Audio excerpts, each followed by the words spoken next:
Bienvenue dans le journal de Vue d'ailleurs. Vuedailleurs.com, c'est un site qui couvre toutes les rubriques d'un journal, actualité, santé, internationale, politique, économie, levée de fonds, même il y a une colonne opinion et spiritualité. Dans cette séquence, nous allons mettre un coup de projecteur sur 3 articles qui portent sur des sujets variés, mais soulignent à leur façon les tendances à l'œuvre sur la scène internationale et française. Alors, après avoir abordé le sujet de l'accord entre les Émirats Arabes Unis et Israël, qui a pris tout le monde par surprise cet été, eh bien, nous allons parler également des VTE. C'est un régime un peu méconnu qui permet aux jeunes de trouver du travail dans les entreprises et aux régions de ne pas se dépeupler.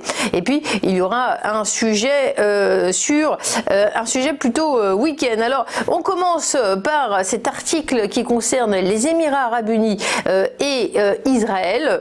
Il s'intitule « Pragmatisme économique du côté d'Israël et des pays arabes » et c'est la surprise diplomatique de l'été, il faut bien le dire.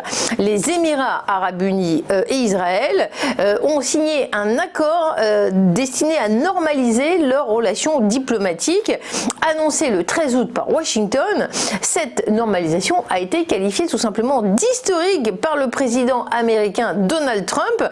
Après l'Égypte en 1978, la Jordanie en 1994, les Émirats Arabes Unis sont ainsi le 3e pays arabe à suivre cette voie. Alors quels sont les enjeux de ce rapprochement? C'est très bien expliqué dans cet article, mais déjà il y a une concrétisation avec cette semaine un vol d'un Boeing 747 qui doit décoller très bientôt. C'est de la préparation en ce moment, le 16 septembre. Il partira de l'aéroport de Ben Gurion de Tel Aviv avant de se rendre à Dubaï aux Émirats Arabes Unis. Il va transporter du matériel agricole, high-tech et Tel Aviv précise donc que cette nouvelle route cargo Tel Aviv-Liège-Dubaï va faire l'objet d'un vol une fois par semaine. Donc un accord diplomatique qui se concrétise très vite sur la scène du commerce international. Ouvrons maintenant la page des actualités en France. Nous avons tous entendu le Premier ministre se faire le chantre des territoires. On y revient en détail après une petite page de publicité.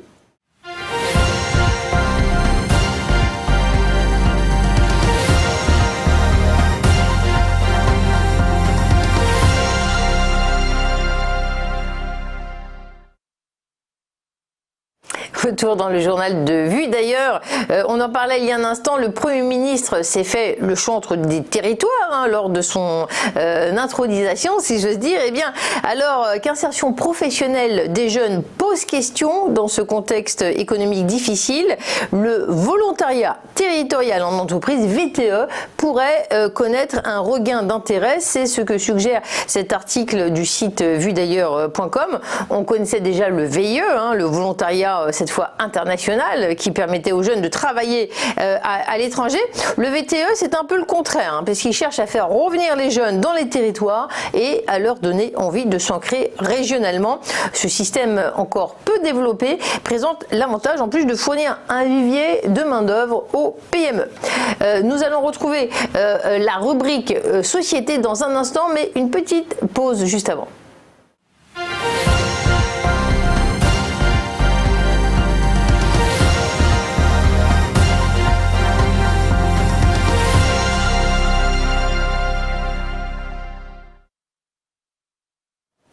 Retour sur ce journal de vuedailleurs.com avec une sélection d'articles qui nous donne envie d'en savoir un petit peu plus. Il y a par exemple cet autre article que nous déflorons avec vous, un article qui concerne la justice et la société. Alors que le tout nouveau ministre de la Justice attire précisément ces derniers jours l'attention de toute la presse, le site Vue d'ailleurs rappelle cette phrase d'un président de la République précédemment: « Méfiez-vous des juges, ils ont tué la monarchie, ils tueront la République ». Alors, qui est l'auteur de de cette phrase, eh bien, c'est François Mitterrand. En 1995, il dénonçait alors la mainmise d'une idéologie dangereuse sur la justice française, paraît-il.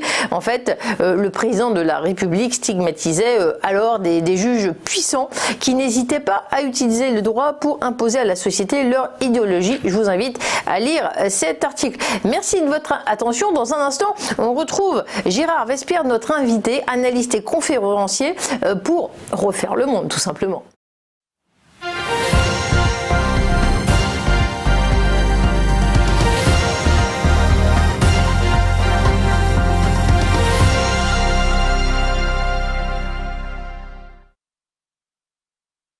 Retour dans le journal de Vue d'ailleurs. Effectivement, sur ce site internet vuedailleurs.com, vous retrouvez des articles extrêmement intéressants et notamment un décryptage de ce qui est en train de se passer du côté du Moyen-Orient. Ça concerne bien sûr l'Irak, l'Iran et les États-Unis. On en parle avec Gérard Vespierre, analyste et conférencier. Gérard Vespierre, bonjour. Bonjour. Merci d'être avec nous. Je précise que vous êtes le fondateur du site lemondedécrypté.com, extrêmement riche effectivement en analyse.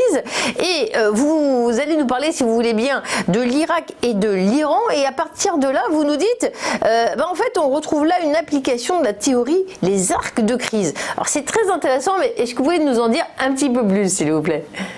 Écoutez, je considère que la géopolitique, c'est un petit peu comme la géophysique. Alors, derrière ces termes compliqués, qu'est-ce qui se cache ? Eh bien, la fameuse tectonique des plaques, n'est-ce pas ? Quand la plaque continentale rencontre la plaque océanique, il y a des raz-de-marée, il y a des éruptions volcaniques. Eh bien, dans le domaine géopolitique, c'est un peu la même chose. Il y a une plaque religieuse qui va rencontrer une plaque économique, une querelle de frontières, une plaque idéologique ou politique, et tout d'un coup, donc, éruption. Est-ce que nous avons vécu au Moyen-Orient depuis, ce que nous vivons au Moyen-Orient depuis 40 ans, eh bien, c'est le choc de la plaque religieuse menée par Téhéran, qui met en avant donc la spécificité de l'islam chiite, et qui a récupéré l'influence de toutes les populations musulmanes chiites au Liban, en Syrie, en Irak, au Yémen, au profit du pouvoir politique de Téhéran. Donc voilà, il y a cette plaque religieuse islamique chiite qui est en train de être maintenant grignotée par les difficultés intérieures iraniennes et aussi par l'usure du pouvoir. La révolution iranienne a plus de 40 ans. Le guide suprême Khamenei est au pouvoir depuis 31 ans. Ça fait du temps. Effectivement, on observe une sorte de désaffection vis-à-vis de l'Iran en ce moment. À la faveur de ce mouvement, est-ce qu'on peut dire qu'il y a un rapprochement de l'Irak et des États-Unis ? Alors, effectivement, les choses ont commencé à partir de 2014. Quand Daesh a pris Mossoul et puis donc les colonnes de l'État islamique ont essayé de descendre vers Bagdad, à ce moment-là, le pouvoir irakien s'est tourné vers Washington en disant aidez-nous, notre armée ne pourra pas faire face. Les États-Unis ont dit pas de problème, nous sommes capables d'intervenir immédiatement, mais vous changez de Premier ministre. Et à ce moment-là, Maliki est parti et Abadi est arrivé et donc, au mois d'août, ce changement-là s'est fait. Les Américains ont commencé à bombarder Daesh le 1er août 2014. Le 3 août, changement de Premier ministre. Voyez-vous, donc les choses étaient déjà bien organisées. Et au mois d'octobre, Abadi était en visite auprès de son frère. Qui était son frère ? Eh bien, il voulait dire par là le roi d'Arabie Saoudite. Donc, voyez-vous, ce pays, bien sûr, à dominance islamique chiite, musulmane chiite, eh bien, allait rendre visite au prince, au roi d'Arabie, donc de la branche sunnite. Et les choses ont continué à évoluer maintenant avec le nouveau Premier ministre qui est ancien responsable des renseignements. Donc il a été amené à travailler de très près avec Téhéran et Washington. Il était dans le bureau de Donald Trump il y a quelques 15 jours. En même temps, le ministre de la Défense irakien était en visite au Pentagone. Et il y a quelques jours, 8 milliards de dollars de contrats ont été passés avec l'industrie américaine pour améliorer la production de gaz, transformer ce gaz en électricité, car l'électricité manque cruellement en Irak et actuellement elle est fournie par l'Iran. Donc, on se rend compte qu'il y a on parle des États-Unis, mais il y a tout un jeu occidental pour arrimer l'Irak au monde occidental finalement. Absolument. Et donc, c'est dans ce cadre-là, occidental, vous avez parfaitement raison, qu'il faut resituer la visite de Jean-Yves Le Drian au mois d'août à Bagdad, la visite de Florence Parly au mois d'août à Bagdad et la visite d'Emmanuel Macron au mois de septembre à Bagdad. La France a un grand rôle à jouer, les États-Unis ont la carte énergétique, nous avons la carte de l'eau. Nous avons les plus grandes entreprises dans le monde capables de gérer donc des ressources en eau, et il faut que nous puissions aider nos grandes entreprises à aider l'Irak à se défaire de cette situation très très difficile, puisque les premières émeutes au mois de juillet 2018 sont parties à Bassora sur des problèmes de ressources en eau.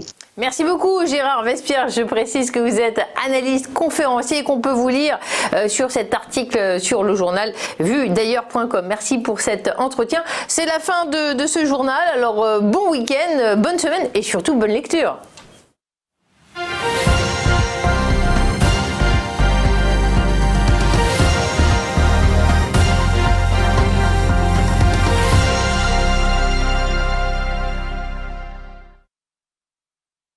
Bonjour à tous et bienvenue dans notre émission Entreprise et Innovation, votre rendez-vous innovation, développement économique et enjeux du digital sur TV Finance. Tous les jours, TV Finance met en lumière une société, un projet, des hommes et des femmes qui font l'entreprise d'aujourd'hui et de demain dans un monde en perpétuelle évolution. Pour y participer, contactez-nous sur tvfinance.fr.